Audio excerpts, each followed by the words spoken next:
Okay. Okay. And I'm going to say happy last team meeting of the year. I'm sure people will join us as we go because obviously people are a little slow this morning for obvious reasons. But I'm proud of you, Brady. You showed them. That's the way to do it. You're in a suit, you're at the office. Way to be the Exactly. proud of that. So, with that said, we're going to get started. We're going to share our screen. We're going to jump on in here. We're going to do this the right way, which is not the right way I'm doing it right now, but we're going to pretend it's the right way. And we're going to play slideshow from the start. Okay, here we go. Yeah, great. And it's going to have technical difficulties. Okay, there we go. Is it going to play? Last time. Oh my God, it is technical difficulties. Thank you for considering Sotheby's International Realty. Many choose to partner with us because of our reputation of integrity, Last time, let's come up with a new video next year. and the way we outperform the market in exposure and sales. It starts with our award-winning website that attracts over 30 million global visitors I love that each year accent. and is available in 16 languages. This visually immersive experience was So they don't designed even, you can't find it anymore online. first impressions that So I go play it. and that's only at the beginning of the exposure. We provide your property. We advertise your home in premier global media. You know what it is? To introduce Not your bad. home to their affluent fans. But we don't just wait to search for your home. We proactively introduce it to financially qualified I'm gonna change everything about you, Mike. But I won't change your name. Enough buyers take a tour through your home at their leisure. I'll talk to Bill. Your home also has the chance to be featured on the most visited luxury real estate channel on YouTube and with the potential to reach over 1.2 million of our social media followers. Our award-winning PR team fosters strong relationships with leading media outlets and is accessible to your sales associate to help generate even greater exposure for your home. And we utilize the proprietary Sotheby's Auction House database to reach the most difficult to access buyers. When you choose Sotheby's International Realty, you know that your property will be seen at its finest by the most qualified buyers around the world. Your home deserves nothing less. That's pretty sweet. I know. So, again, as we finish out the year, unbelievable, right? Can you guys say we have one more month to kill it? And I know we can do it. These numbers, again, should be part of that listing presentation that we always talk about. So I keep it up here every month, hoping that you'll add it, Yanni, as we keep adding ourselves to our group. Now, I'm going to introduce our friend, our one and only good friend, Mr. Phil Logus. Woo! Hello, Mr. Thank you. Phil. Everyone, can you hear me? Yeah. Yes. Hold on, Okay. I'm going to go to speaker view. Okay. I don't know what's going on with my camera. It's like dark over here, light over here. So I'll try and stay on this side of my desk. I don't know. My goodness, Phil Logus is on the meeting. Mhm. All right. That's So we've been getting a lot of questions again on the condo writer, but specifically about the item 9, the milestone inspection, turnover, and structural integrity report. So I just wanted to take 5 minutes and talk about a couple of things that you'll want to do when you have a buyer or for a condo, obviously, and a or a seller when you go on your listing appointment. Thank you. So the first thing I'd like to talk about is a milestone inspection report, and as we all heard, the condominium in South Florida collapsed, and they passed Florida Statute 553.899, which is the milestone inspection report. And what that required was, immediately they said every condo that is over 30 years old and more than 3 inhabitable stories and 25 years old if it's within 3 miles of the ocean has to have a milestone inspection report.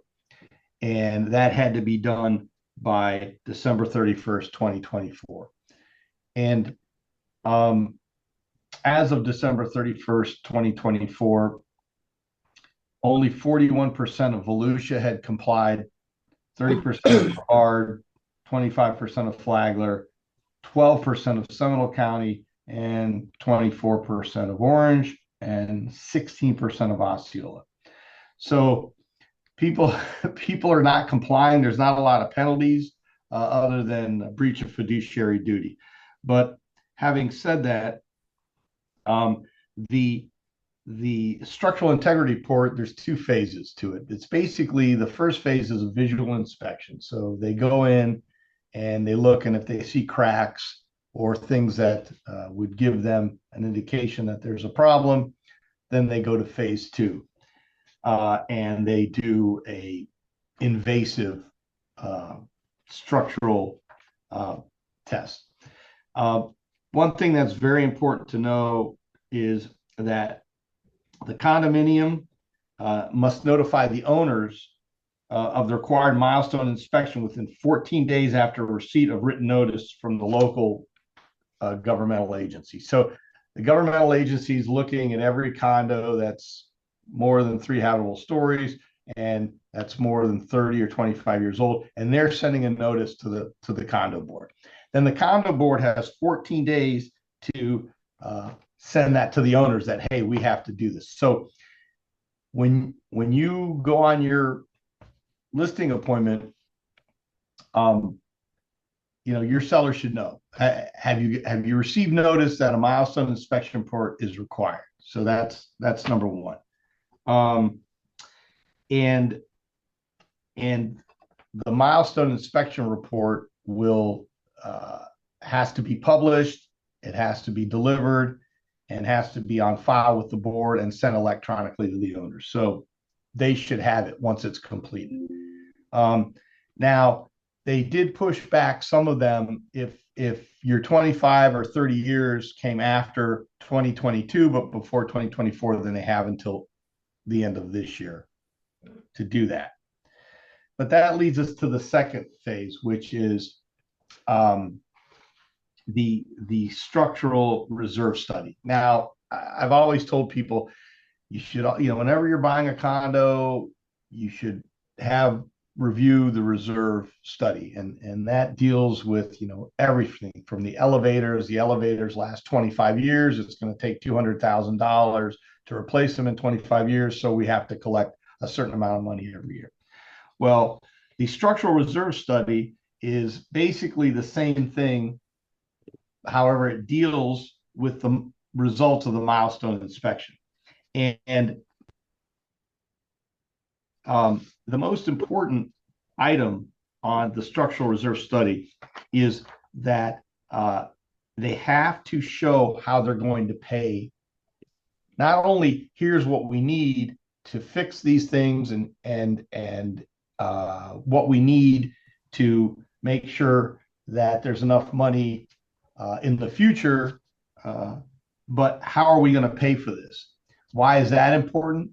Because if you have a buyer, they have to say whether it's going to be a special assessment or increase in assessments, or they're going to borrow money for a loan, and then the loan's going to be paid by special assessment. So the reserve study is also very important for your buyer. And again, the reserve study is published, and it's also one of the items on the checklist on your condo rider. So this is all about disclosure with the seller and making sure the buyer gets what they need to make a financial decision on what they need to do. Now, the third item is a turnover report. And the turnover report, so they're trying to cover all bases. So you have your structural integrity report, then you have your structural reserve study. And then the turnover report is basically the same thing. It's just when the developer turns the association over to the homeowners, which they're required to do under statute when there's 90% of the units have been sold. It's within 90 days or 50% within 5 years. They have to turn over the association to the owners. And they also basically have to give the same structural reserve study, unless, of course, it's not over the 3 stories. Then they still have to give a reserve study, but it's not a structural reserve study. So they're trying to cover all the bases to protect buyers. I went online and I looked to see what's going on in South Florida, and they're predicting all kinds of, condo issues down there because of, they expect to see a lot of issues with the milestone inspection reports and a lot of special assessments. But the point of this conversation is to help you understand that Section 9 and to let you know that your seller should know whether they have a milestone inspection report or a reserve study, and that if you have a buyer, that you definitely, especially after December 31st of this year, because that was the only thing that was pushed back in case they turned 25 or 30 years after the statute passed. Everybody's going to be required to comply at that point. So again, in South Florida, they're anticipating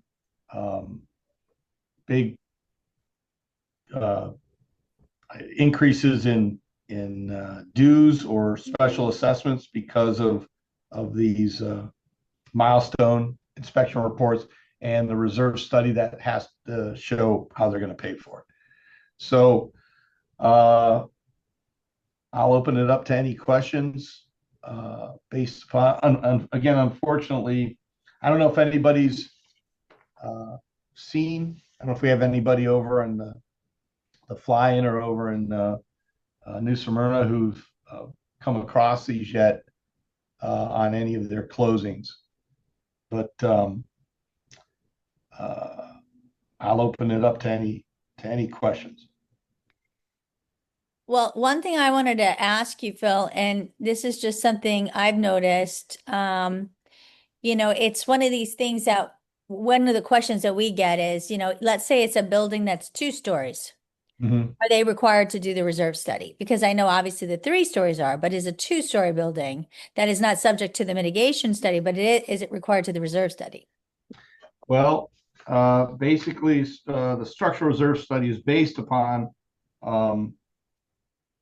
it says it has to be done every 10 years for a condominium property that is 3 habitable stories or higher. So that's right in the statute. So the reserve study does not have to be done. Okay, so it's not required for anything Not required.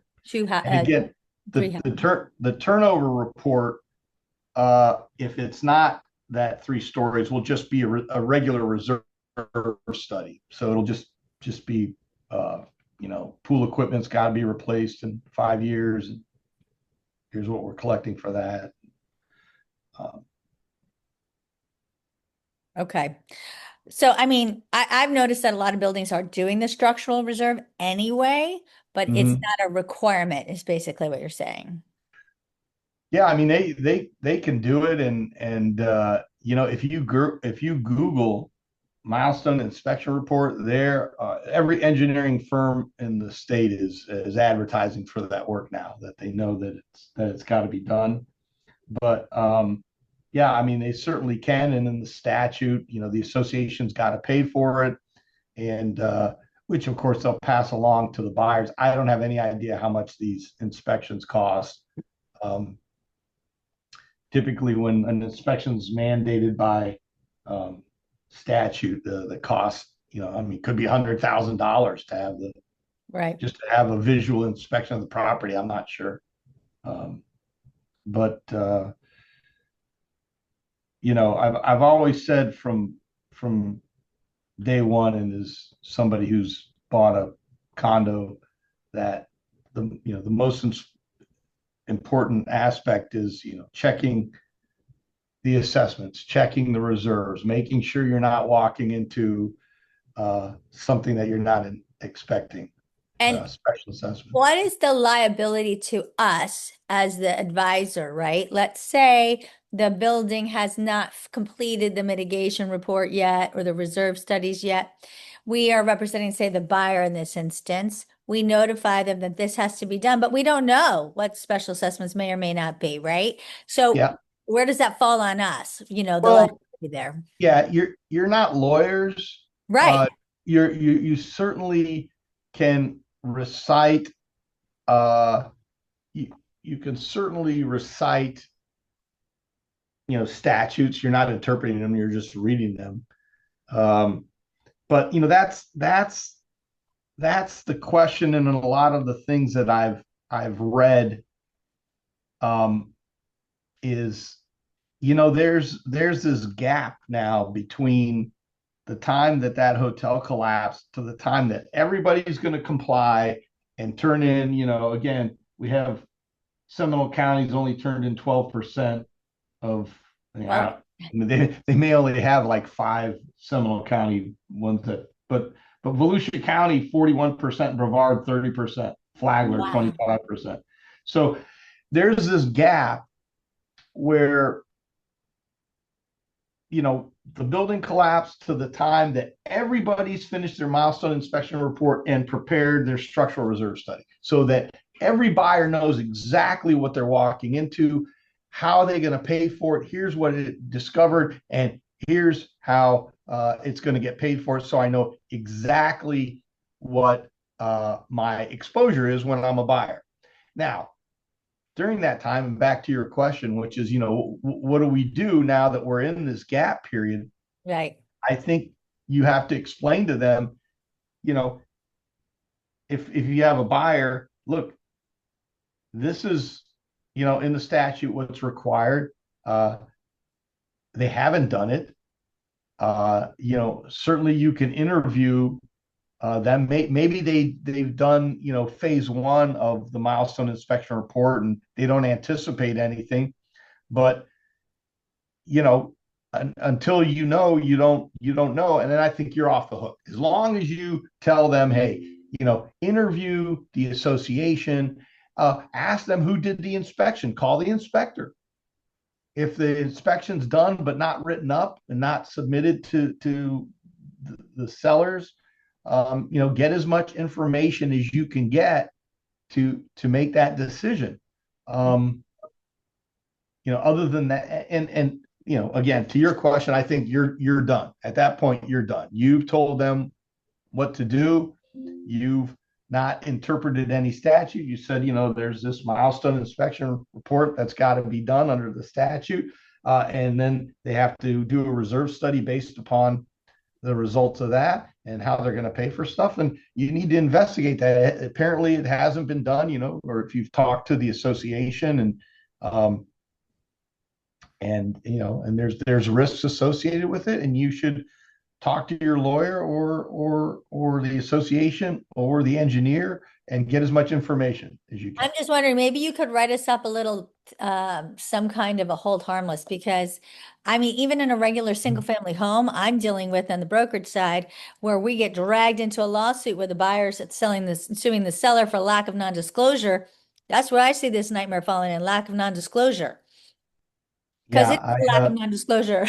Like who discloses what, right? Nobody knows, but there is a lack of non-disclosure, but it's that's and then we just get dragged in the middle. That wouldn't be a problem. That would be great. I'd like a hold harmless.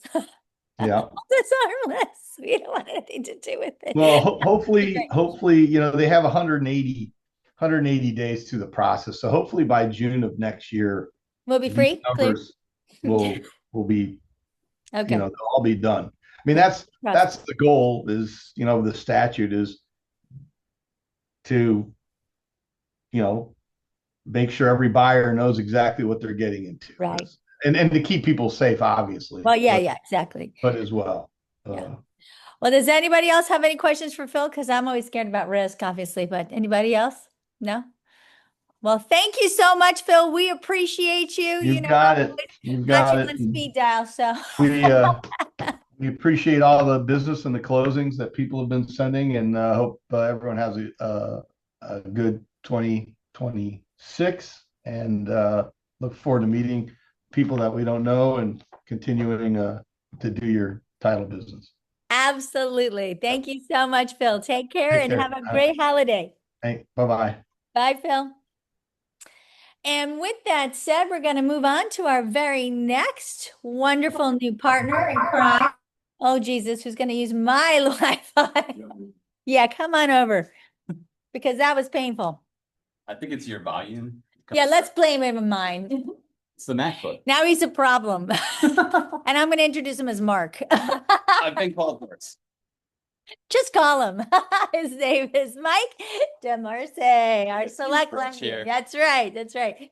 So go ahead and share with us what's going on in the market, Mike. What's going on? First off, can we just all admit that Brady looks amazing? 'Cause he's literally wearing the same exact thing as me.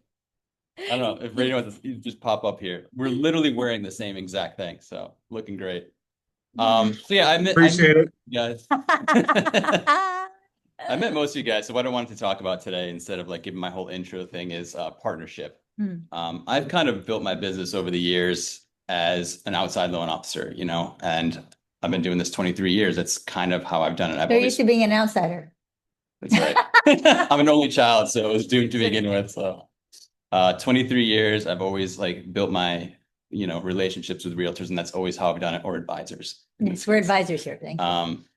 So what I want to say is that I'm not here to just take orders. I never expected to walk in here and just, you know, sit here and take applications and do nothing for it.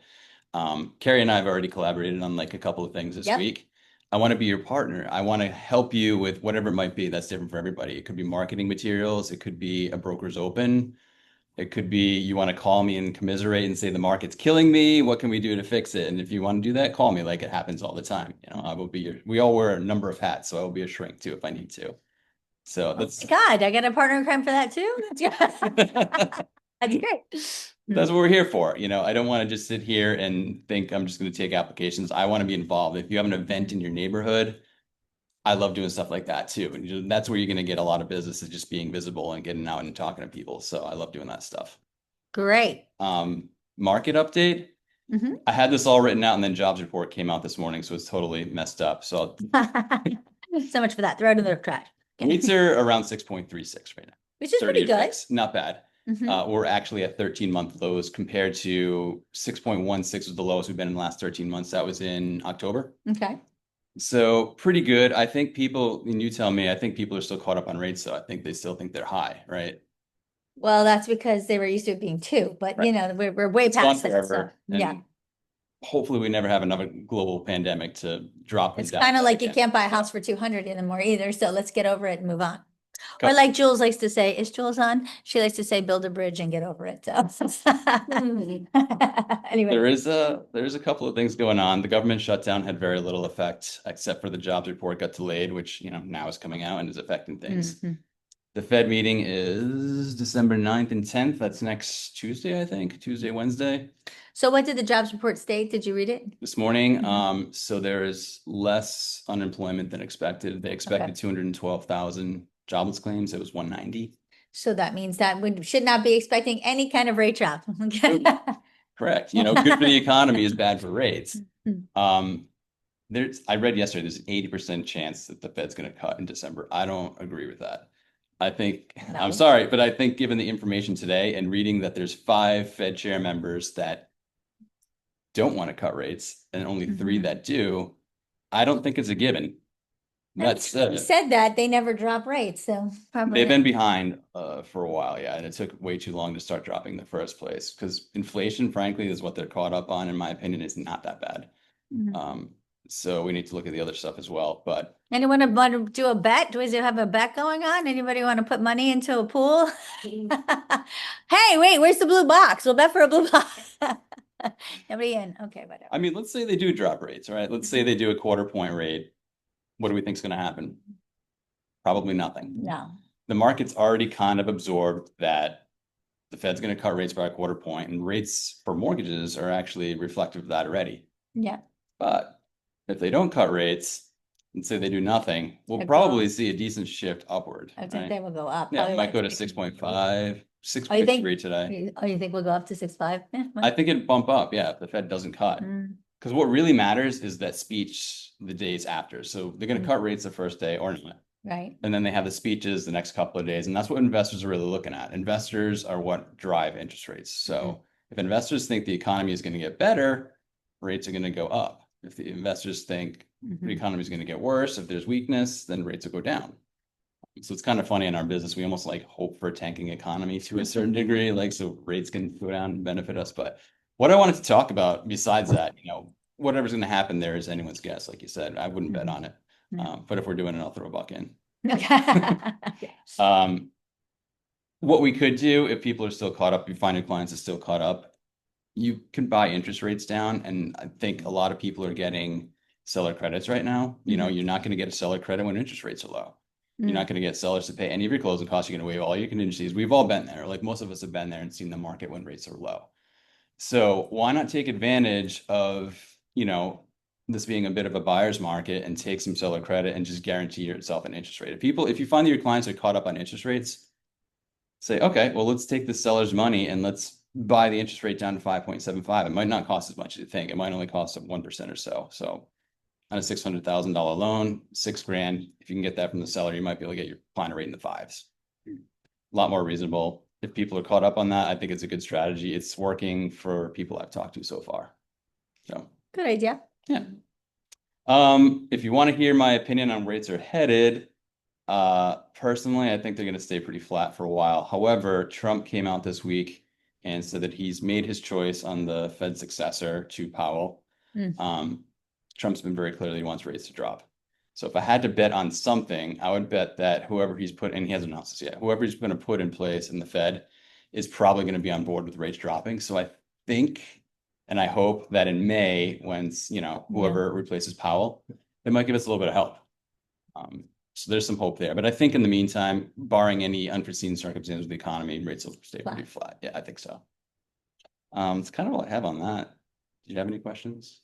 All right, rates. Anybody have any questions, anything? I don't want to bore everybody. Everyone was up late last night. So. Yes, we were. Yes, we were. Okay. I have a product spotlight. So I have some actual really cool programs with this company that I didn't have in my old company. So I want to talk to those in subsequent meetings. But today, something you and I have talked about would be like a backup approval. And then you've been very clear that I need to rename that. Yeah, something better than that. So we will talk about that later. You didn't come up with anything? I've got a couple of working I'm going to get there. Come on. Okay. So the idea here is this time of year, well, it's twofold, right?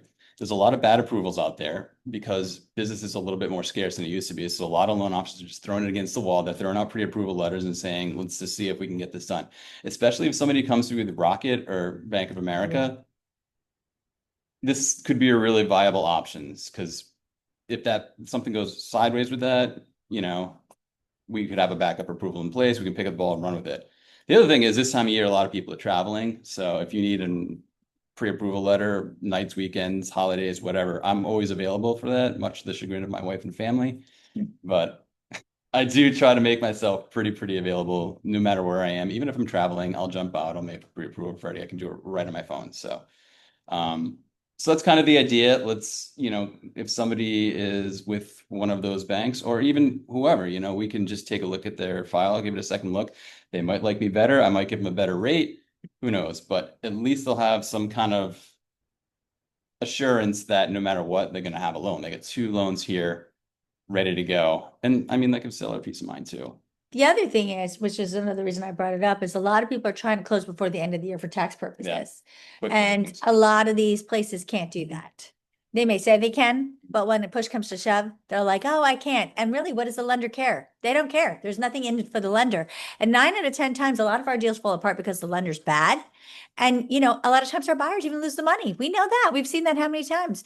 In this case, our lender cares because it's our lender. We're a team. We're a partnership. And not only does Mike care, but so does Premier Sotheby's, because this is Premier on the line, just as is Select Lending, because we're all one company. This is not just, not like South State Bank where it was a JV. This is one company. We are a partnership.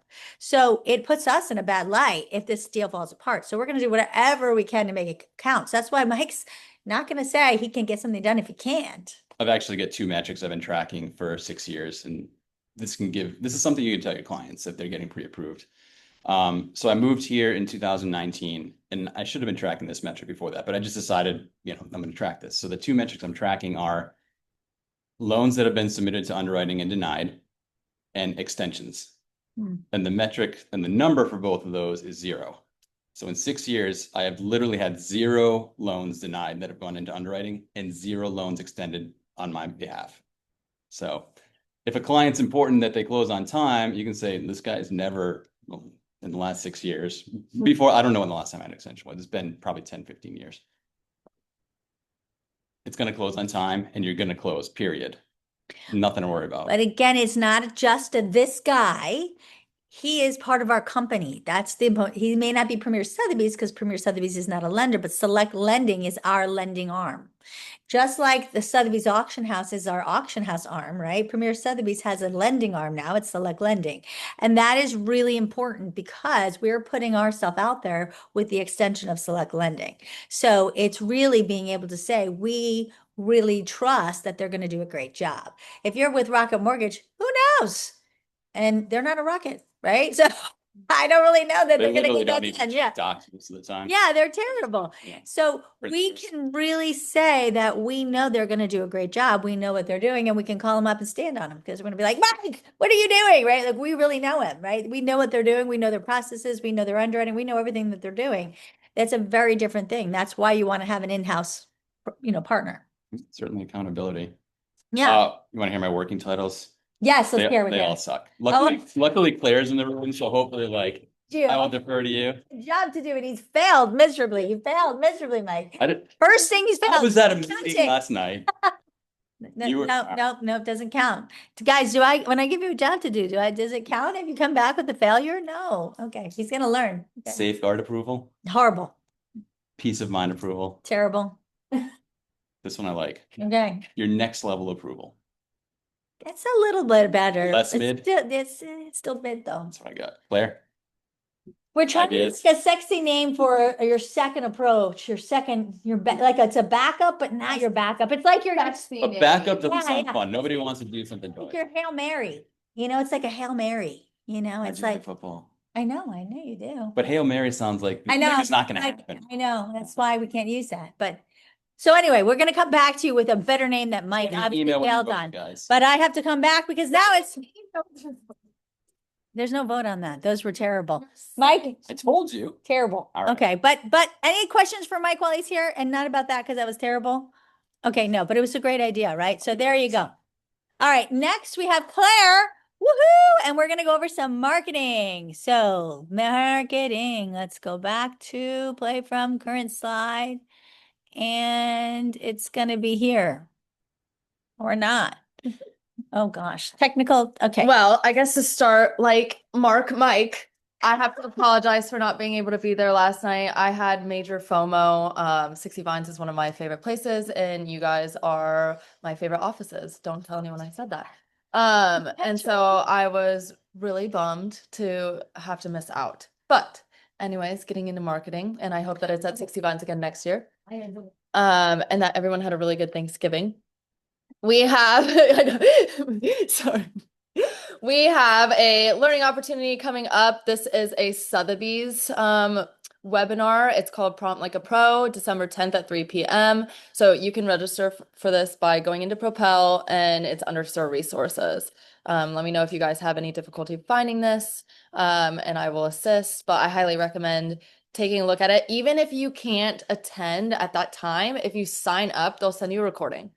So highly recommend at least signing up and going from there. Another learning opportunity, I might be biased, but I think this one's extra important, is another Power Up series, which is brought to you by all us regional marketing directors, and it's being hosted and led by me this time. This is going to be next Thursday at 11. Sign up to attend. I am going to have Melissa Morehouse, who is our Premier Senior Director of Marketing Operations, on there, and we're going to go over some frequently asked questions and just kind of dive into the platforms a little bit better and hopefully provide even more clarity to you guys. There will be an email, I believe, coming out today That will, if you haven't already signed up for it, for you to sign up again to register. And go because I'm not here. So there's no training for me next week at all. So go to all their stuff.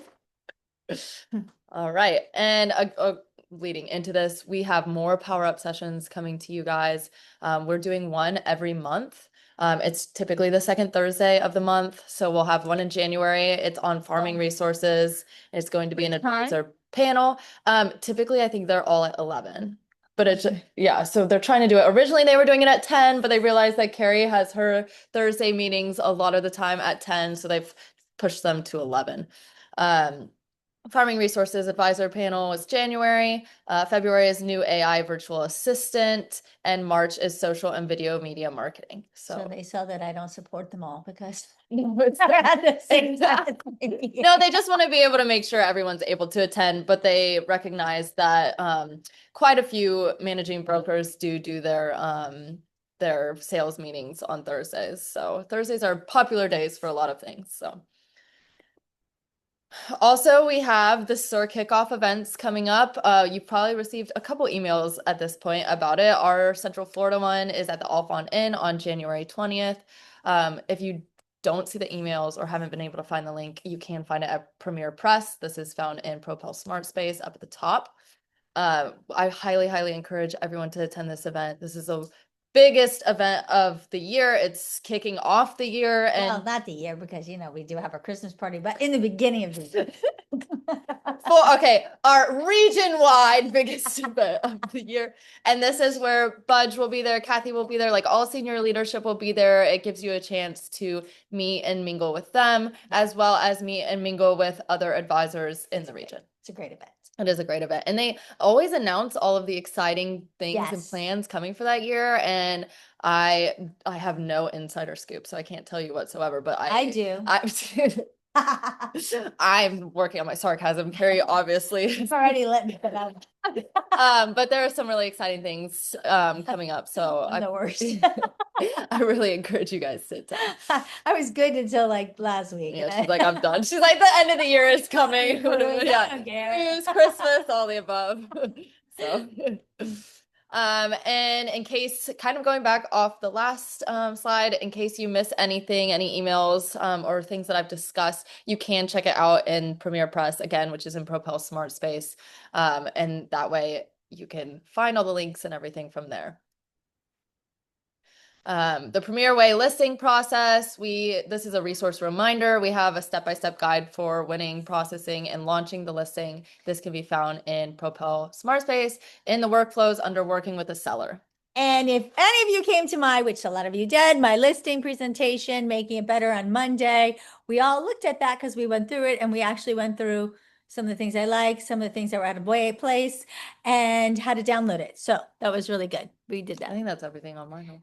And it's not everything because what we didn't do, which you missed, let me do my view, I missed while I was also missing out on. was what they wanted to do yesterday. was because my team is the best team, they also got you a gift from Also, all like- of my advisors to you. Even if it was just this box. Of know.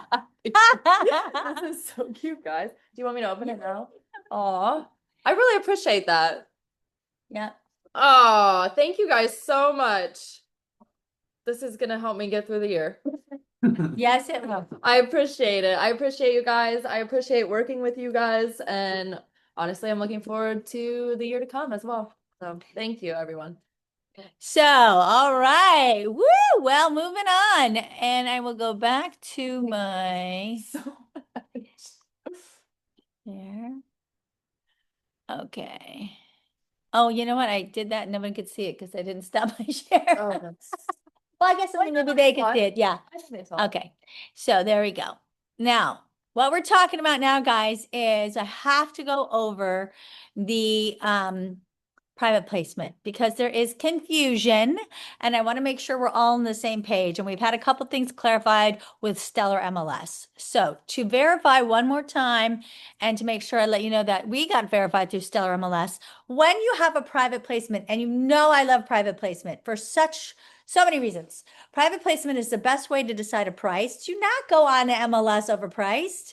It's just going to sit there. It's never a good idea. And when it sits there, what happens?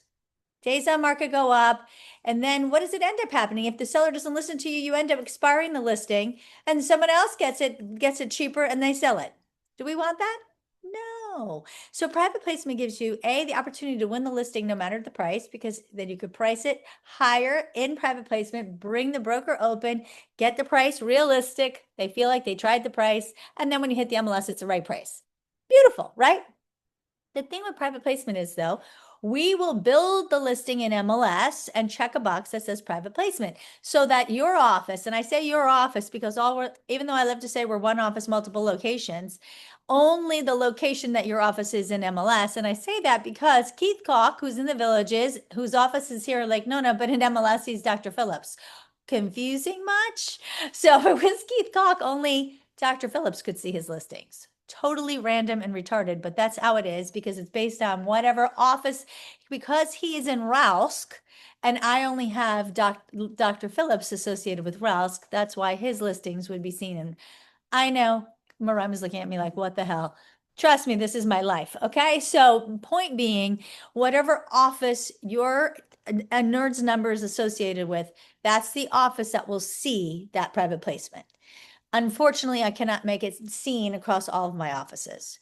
Why? I don't know. It's retarded, but that's just the way it works. I'm on the Broker Advisory Council. I complain about it all the time. I'm working on it. Okay. But that's the way it is right now. I want to make it by broker. They're not listening to me. I'm working on it. But the point is, it goes into MLS. We check a box that says private placement. However, for us to do that, you must check the second one, which says office exclusive with temporary exclusion, not the first one. The first one is office exclusive. That means forever. With me? If it's office exclusive forever, you cannot show it to anybody other than a Premier Sotheby's person. You don't want that because office exclusive with temporary exclusion means you can share it to another brokerage. One at a time. I know it sounds like you're violating clear cooperation, but that's their rules, not mine. So the beautiful thing with this temporary exclusion means as long as you do not do any public marketing, a flyer, does that mean coming soon? Yes, it does, guys. We don't have coming soon. It's a violation.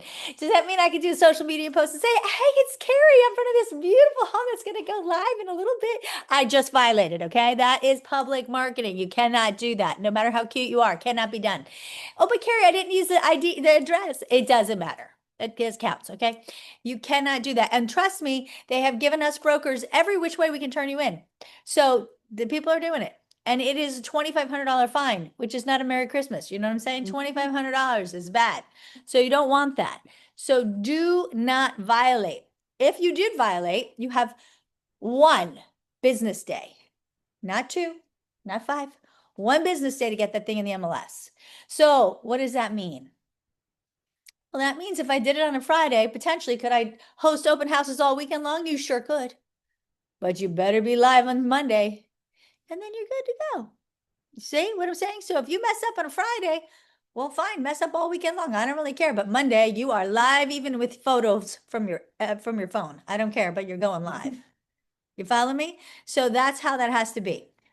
But you have to use this one. The number, I can't read it in my office exclusive with temporary exclusion. Any questions on that? Do not put the date in there. You see there's a date in there? Leave that date blank. If you put the date in there, I'm going to have to make you fill it out again if you go live on a different date. That's the date you're supposed to be expected to go live. But if you decide, which happens all the time, that you're going to go live on a different date, which you can, you have to fill this form out again. What a pain. If you leave it blank, then we will fill it in when you go live. Now, here's the question I get asked.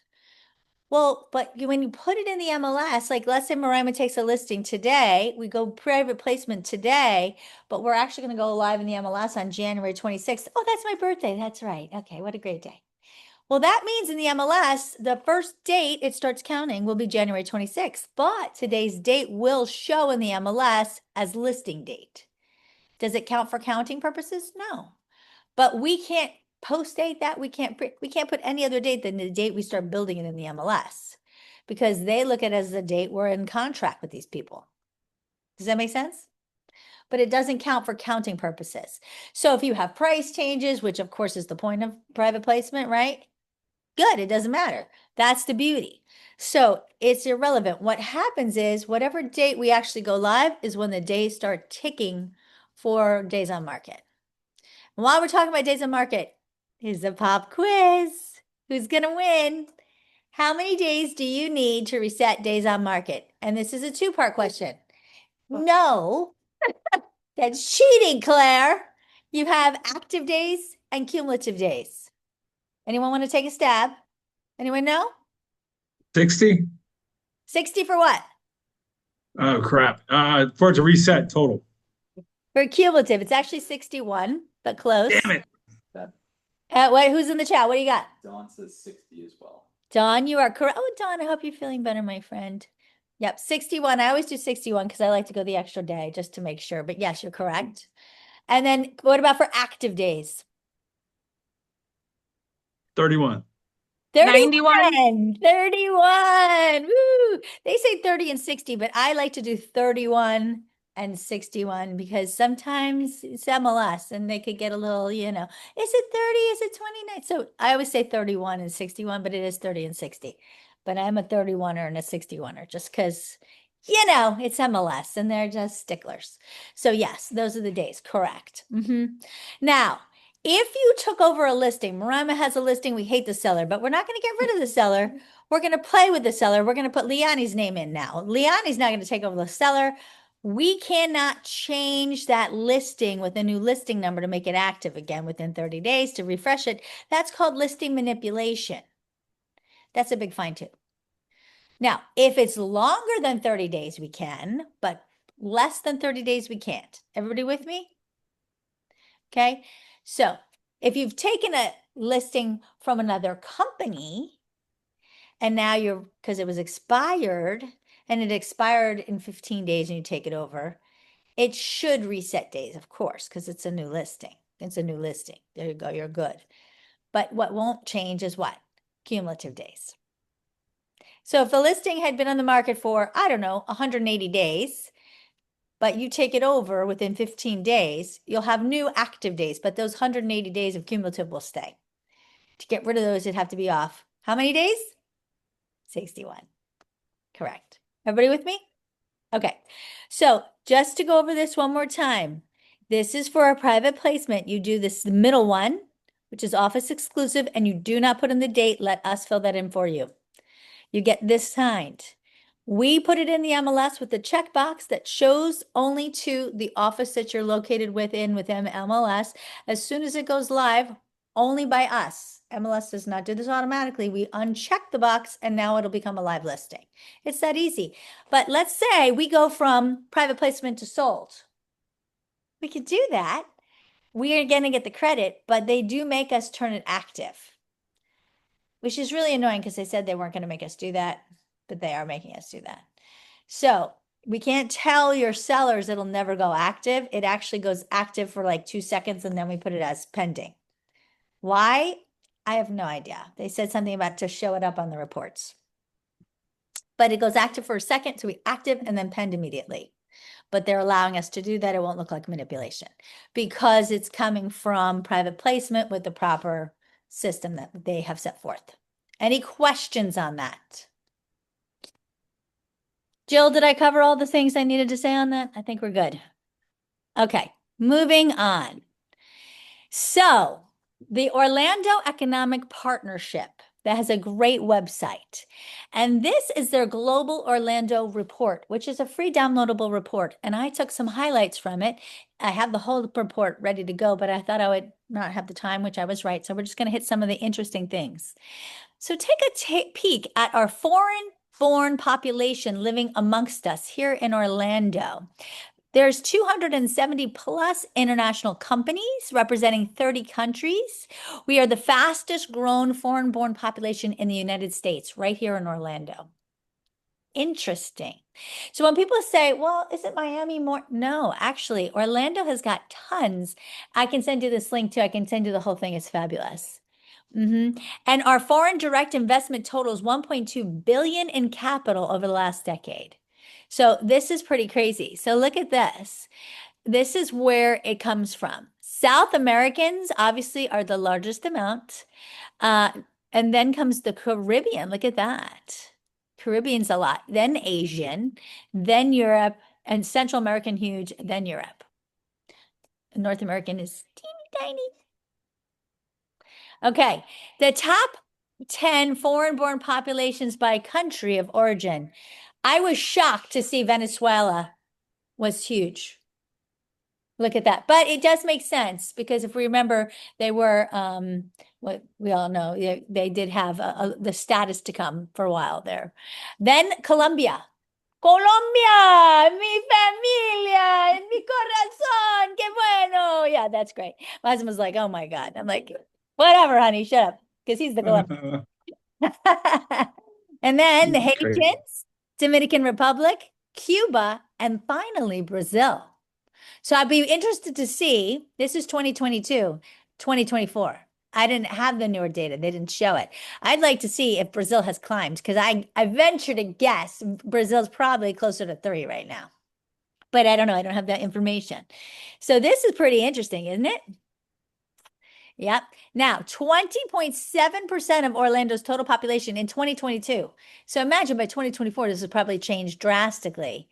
We're the 11th highest share among the regions in the US. And that's 2022 again.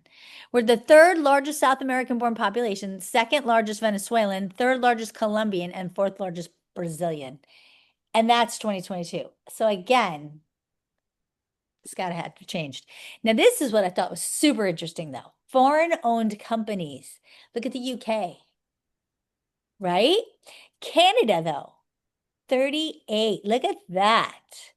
Germany, Switzerland, Japan, France. But look, you don't see Brazil. And that's what's interesting because I guarantee that has changed since 2022. So that's pretty interesting. So there's 32 different countries that has significant presence in Orlando since 2022, and I'm sure that has changed since. These are some of the major corporations that are here headquartered in Orlando. And Deloitte, I did not know that they were a UK company. Did you guys know that? I actually know people who work there. I did not know they were from the UK. Siemens, my brother works for it. I did know they were German because he goes there all the time. But yeah, KPMG, they're right over here in Lake Nona. They're from the Netherlands. Did you guys know that? I did not know that. I was like learning a ton last night, going, no way. Yeah. So, and then look at these projects that were facilitated by the Orlando Economic Partnership right here. I thought this was very interesting. So these are some of the projects that have been facilitated by, and these were from Germany, Denmark, China, UK, France, and Turkey, all facilitated by the Orlando Economic Partnership. Pretty interesting, would you not agree?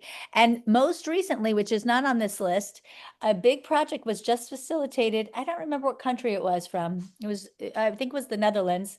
They are now, it was just announced, a huge roller coaster company, and they're doing a project with SeaWorld because SeaWorld has to change their way of doing business. And now they're going to not only compete, I think going to take over the roller coaster industry because let's face it, we're not going to be able to watch all those shows with the orcas anymore, you know? So that's to say. So, but yeah, so that's a big new shift in that market. So that's just come here, and that happened what, like last month. So that the one he was just talking about.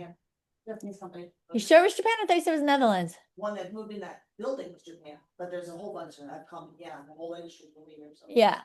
I thought it was the Netherlands that did the roller coasters. I don't really know. Anyway, pretty exciting.